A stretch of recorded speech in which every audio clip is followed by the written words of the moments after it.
국회 법제사법위원회 위원장을 맡고 있는 정청래 더불어민주당 의원은 조희대 특검법이 8일 발의될 예정이라고 밝혔습니다. 정청래 의원은 이날 유튜브 방송 김어준의 겸손은 힘들다 뉴스공장에 출연해 14일에 열리는 조희대 대법원장 청문회뿐 아니라 오늘 8일 조희대 특검법안이 발의됩니다. 그래서 내일 9일 법사위에서 처리할 예정입니다 라고 밝혔습니다. 정 의원은 오는 14일 조희대 대법원장 등 사법부의 대선 개입 의혹 진상규명 청문회를 예정대로 실시하고 피고인이 대통령에 당선되면 재직 기간 동안 형사재판 절차를 정지하는 형사소송법 개정안 등을 예정대로 추진해 나가겠다고도 했습니다. 그는 그냥 갈 수 없습니다라며 청문회를 통해 국민들이 진짜 알고 싶은 게 있지 않습니까? 왜 하필 이재명 후보만 신속재판을 통해서 후보직을 박탈하려 했는가? 파기자판까지 하려고 하지 않았는지 법사위에서 법원행정처장 답변을 보니 재판 기록을 안 잃었을 가능성이 99.9%인데 시험 보는 학생이 시험지 안 보고 답안지 낸 거와 똑같은데 상식적으로 맞는가 청문회를 통해 따져봐야 합니다라고 말했습니다. 정 의원은 법원이 헌법과 공직선거법에 보장된 후보자 신분을 보장하지 않고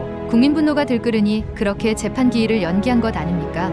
한 일에 대해서 정확하게 물을 건 묻고 벌할 건 벌해야 다시는 이런 사법 쿠데타를 다른 판사들이 꿈꾸지 못합니다 라고 말했습니다. 그는 아울러 조희대 대법원장 탄핵 추진이 보류됐다고 언론에 보도되는데 그렇지 않습니다. 민주당이 탄핵 추진하겠다는 공식 입장을 천명한 적은 없습니다. 죽은 카드 아니고 살아있는 카드입니다 라고 말했습니다. 조희대 대법원장에 대해 박지원 더불어민주당 의원은 용퇴할 수밖에 없을 것이라고 말했습니다. 더불어민주당 박지원 의원은 8일 CBS 라디오 김현정의 뉴스쇼에서 지금 법원 내부창의 현직 판사들이 조 대법원장 물러가라 이게 비등합니다라며 국회가 탄핵을 하든 하지 않든 대법원장은 내부 구성원들의 비등한 여론을 감안해서라도 용퇴하지 않을 수 없을 것이라고 말했습니다. 박 의원은 이어 조 대법원장이 자리를 지키기가 매우 어려울 겁니다. 왜냐하면 사법부에서 판사들이 지금 법관 대표자회의를 열자는 것 아닙니까?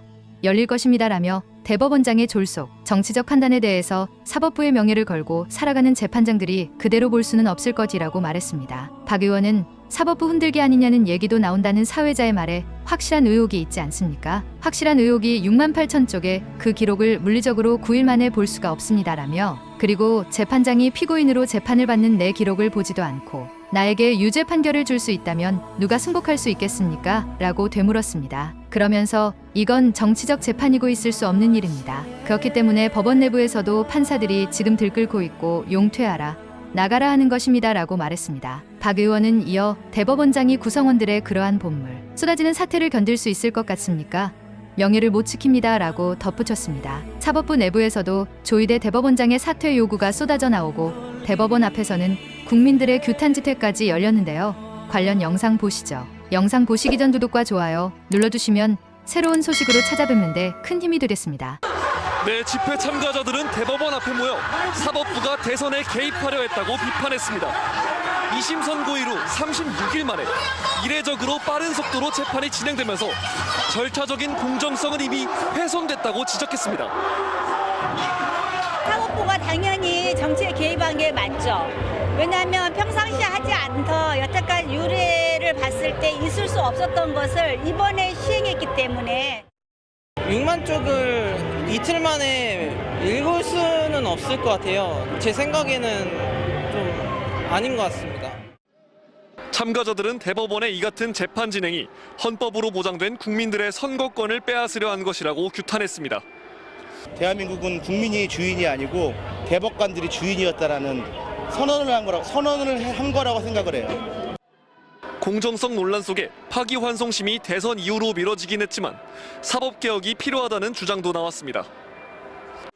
법관들은 왜 선거를 앞두고 전례 없는 초고속 재판 진행으로 정치 개입 논란을 자초했냐고 비판했습니다. 선거 사건이라는 이유만으로는 아찔한 속도의 재판을 쉽게 이해하고 납득하기 어렵다. 30년 동안 법관으로 근무하며 보지도 듣지도 못한 초고속 진행이라고 했습니다.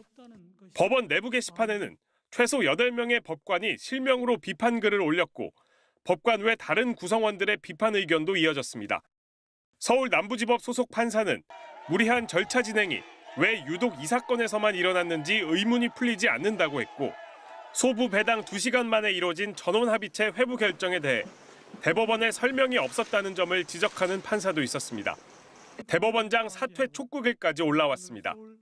서울중앙지법 소속 한 부장판사는 조희대 대법원장이 정치투쟁의 선봉장이 되었다며 사법부의 정치적 중립성에 대한 해명할 수 없는 의심에 대해 사과하고 사퇴해야 한다고 직격했습니다. 부산지법 동부지원의 부장판사는 이러고도 당신이 대법관입니까라는 제목의 글을 올려 피고인의 몇 년 전 발언이 계엄령을 선포해 온 국민을 공포에 떨게 한 전직 대통령의 행위보다 악랄한 것이냐고 반발했습니다. 일부 법관들은 전국 법관대표회의 임시회의를 소집해 현 사태를 진단하고 대법원장 사퇴 권고를 포함한 신뢰 회복 방안을 논의해야 한다고 촉구했습니다. 시작부터 공정성을 잃은 이번 대법원 판결은 민주주의 최후의 보루라는 법원이 국민의 주권 행사를 침해함으로써 도리어 민주주의의 정면으로 도전한 사건으로 기록될 것이라는 평가도 나왔습니다. 이에 대해 대법관인 천대엽 법원행정처장은 국회 법사위에 출석해 대법원장 사퇴 요구는 사법부 독립을 침해할 소지가 있다며 우려를 나타냈습니다. 우리가 사법부의 독립을 과거에 어두웠던 시절에도 그래도 지켜나갔고 앞으로도 지켜나가기 위해서는 그런 부분에 대해서는 조금 존중이 더 필요하지 않나 하는 그런 생각은 말씀드릴 수밖에 없을 것 같습니다. 의정부지법 소속 부장판사도 대법원장과 대법관의 고뇌에 찬 판결에 존중과 경의를 표한다며 탄핵, 청문회 등을 언급하는 것에 반대한다는 옹호 입장을 내놨습니다. MBC 뉴스 윤상문입니다. 참여연대와 민변도 오늘 긴급 좌담회를 열고 파기환송심의 일정이 변경된 건 다행이라면서도 사법은 공정해야 할 뿐만 아니라 공정을 의심받을 만한 행동도 해서는 안 된다고 지적했습니다. 그러면서 사법부에 정치 개입을 방지할 장치가 필요하다고 주장했습니다. 심리 일정을 연기한 것과는 별개로 이번 사태는 정확하게 사법부의 대선 개입이라고 생각이 듭니다. 시민들과 이제 여론의 압력에 굴복했던 거고 시민단체는 오늘 집회에 이어 주말에도 대법원의 정치 개입을 규탄하는 대규모 집회를 예고했습니다. 지금까지 대법원 앞에서 MBC 뉴스 조건입니다. 대법원 지금 이 상황 어떻게 보고 있습니까? 네, 대법원 관계자는 법원 내부망인 코트넷 글에 대해 자유롭게 의견을 개진하는 곳이라며 대법원장이 입장을 낼 분위기는 아닌 것 같다고 했습니다. 다만 대법원장과 대법관들이 비판 글을 읽어봤을 것 같다고는 했습니다. 실제 법원 분위기도 추가로 전해드리면 수도권 법원의 한 판사는 코트넷 글에 담긴 여론이 아주 소수는 아닌 분위기라고 했고요. 특히 최고법원인 대법원 판결을 지적한 것, 거기에 대법원장을 직접 거론했다는 건 매우 이례적이라는 말도 나왔습니다. 네. 물론 앞서 전해드린 대로 대법원장과 대법관의 결정을 존중해야 한다는 반대 의견 역시 있습니다. 네. 전국 법관 대표회의 쪽 추가 취재한 바로는 아직 소집이 결정되지는 않았는데 지도부가 상황을 주시하는 걸로 파악됐습니다. 자, 대법원장이 입장을 낼 분위기는 아닌 것 같다. 자, 그런데 대법원의 독선과 과대망상이다. 자신을 과대평가했다. 이런 비판도 나오잖아요.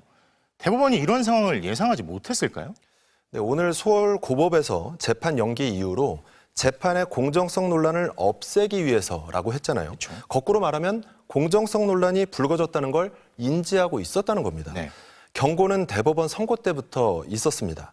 반대 의견을 낸 두 재판관이 설득과 숙고의 성숙 기간을 거치지 않은 결론은 당사자들과 국민을 납득시키는데 실패할 수 있다는 우려를 판결문에 밝혔는데요. 네. 전체 80여 쪽 판결문의 절반을 반대 의견이 차지하기도 했습니다. 대법원은 판결 당일 보도자료를 내고 공직선거법 취지에 따라 신속하고 깊이 있는 집중 심리를 해서 사건의 적시 처리를 도모했다 이렇게 자평을 했는데요. 네. 다수 의견 대법관들이 소수의 반대 의견을 간과하다 법원 내부에서부터 거센 비판에 직면하게 된 걸로 보입니다. 자, 그러면 선거운동 기간에는 그렇고 만약에 대선 이후 만약에 이재명 후보가 당선이 될 경우에 그 이후 재판 일정은 어떻게 됩니까? 네, 헌법 84조를 어떻게 해석하느냐에 달려 있습니다. 대통령은 내란 또는 외환의 죄를 범한 경우를 빼고는 소추를 받지 않는다. 여기서 소추의 개념이 관건인데요. 네.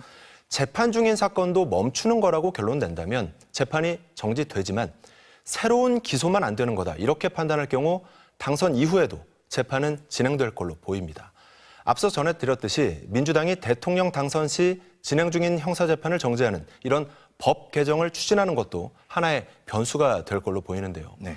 취임 전 혹은 직후에 이 법안이 통과된다면 이 후보는 퇴임 때까지 재판이 중단되기